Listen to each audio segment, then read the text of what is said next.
खुलुमबाय गोजोन फुंबिलिनि गासिबो बड'लेण्ड बुब्लिनि अनसायगिरिफोरखौ बरायग्रोबाय। दिनै 5 जुलाइ शुक्रबारनि फान्जामुथिखौ फरायथिनो लादों आं किलिखां ब्रह्मआ। फान्जामुथिनि गिबियाव दं मेष राशि। फंबायनि थांखिया जाफुंसारनायावनो बिदाया सुखु मोनगोन, नखराव गोजोन थासारि सोमजिगोन।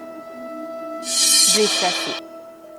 सोरजोंबा गोसा बाथ्रा बुंजानो हागौ, गोसोआव जोबोद दुखु मोनखांगोन। मिथुन राशि।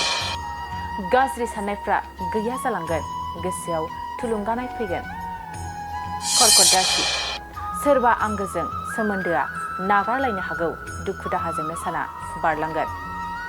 सिंह राशि। खैफोदनिफ्राय रैखा मोननो हागौ, गोदान जिउ मोनखांनाय बायदि मोनगोन। कन्या राशि। नखराव मानिबा जाहोननि थाखाय गिदिर फुजा होनांनो हागौ, गोबां रांखावरि खरसा जागोन। तुला राशि।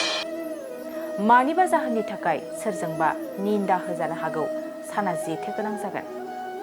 वृश्चिक राशि। माबा मोनसे बाथ्रानि थाखायनो सोरजोंबा सुथुर जालायनो हागौ, सांग्रां जाना थानाया मोजां। धनु राशि। गावनि आंगोजों मोजां मोननायनि दौलेङा गोरा जागोन, रंजा खुसिनो साना बारलांगोन। मकर राशि। मावनो लानाय थांखियाव जाफुंसार जागोन, गोजौ फारसे जौगालांगोन। कुम्भ राशि। गोबाव समनिफ्रायनो नाजाबोनाय थांखियाव जेननांनो हागौ, गोसोआव उन दाहा खालामगोन। मीन राशि। रांखावरिनि आंखालावनो जिंगासिनांनो हागौ, बरादा जोबोरैनो गाज्रि जागोन। दिनै सानसेनि राशि फरायथिनायाबो एसेनोसै। आसा खालामो नोंथांनि दिनैनि साना मोजाङै मोजां थांगोन, बेखौ बड'लेण्ड बुब्लि नखरनिफ्राय मिजिंथिबाय। गोजोन्थों।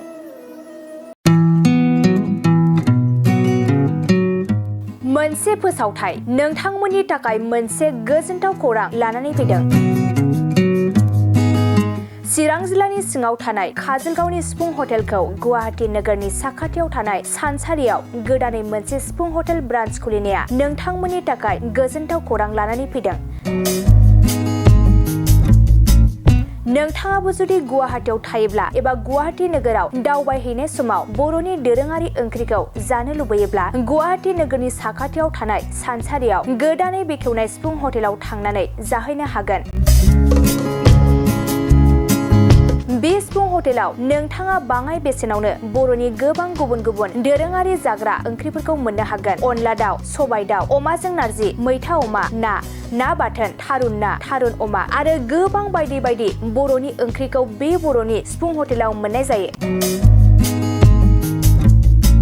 सोरबाफोर जुदि बे सिफुं हटेलाव बर'नि संनाय खावनायखौ जानो थाखाय सिगांग्रो अर्डार हरनोब्ला नैबे 9864747796 9954772037 जामबुं नम्बराव कल खालामनानै बुकिं खालामहरनो हागोन।